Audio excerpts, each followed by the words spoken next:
Assam Olympic সন্থাৰ ভোটযুদ্ধ হোৱাটো নিশ্চিত হ'ল ৰাজনৈতিক হেঁচাৰ পিছতো মনোনয়ন প্ৰত্যাহাৰ নকৰিলে কেইবাটাও পদৰ প্ৰাৰ্থীয়ে সাধাৰণ সম্পাদক সহকাৰী সম্পাদক উপসভাপতিৰ পদক লৈ হ'ব নিৰ্বাচন সভাপতি পদত বিনা প্ৰতিদ্বন্দ্বিতাৰে নিৰ্বাচিত হৈছে কেন্দ্ৰীয় মন্ত্ৰী সৰ্বানন্দ সোণোৱাল অধিকাংশ ৰাজনৈতিক নেতাই বিভিন্ন পদত আগবঢ়াব প্ৰতিদ্বন্দ্বিতা সাধাৰণ সম্পাদক পদত লক্ষ্য কোঁৱৰ গীতাৰ্থ গোস্বামীৰ মাজত হ'ব প্ৰতিদ্বন্দ্বিতা হেমন্ত কলিতা তপন দাস আৰু ভাস্কৰ ৰঞ্জন দাসো আছে সাধাৰণ সম্পাদকৰ দৌৰত ইফালে জ্যেষ্ঠ উপসভাপতি পদৰ সকলো প্ৰাৰ্থীৰ মনোনয়ন প্ৰত্যাহাৰ কৰা হৈছে ইতিমধ্যে মন্ত্ৰী পীযুষ হাজৰিকা জয়ন্ত মল্ল বৰুৱা নন্দিতা গাৰ্লুচাই উপসভাপতি পদৰ বাবে মনোনীত হৈছে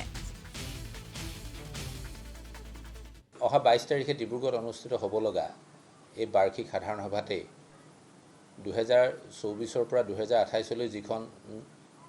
আমাৰ নতুন কাৰ্যনিৰ্বাহক সমিতি গঠন হ'ব তাৰ বাবে নিৰ্বাচন অনুষ্ঠিত হ'ব ইতিমধ্যে সভাপতি পদত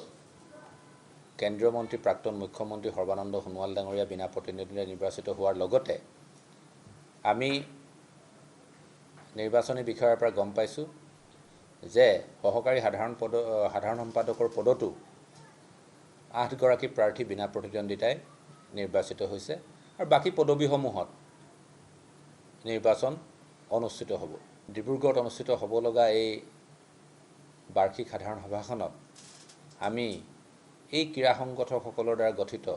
এখন শক্তিশালী অসম অলিম্পিক সন্থাৰ সমিতি আমি পাম বুলি আশাবাদী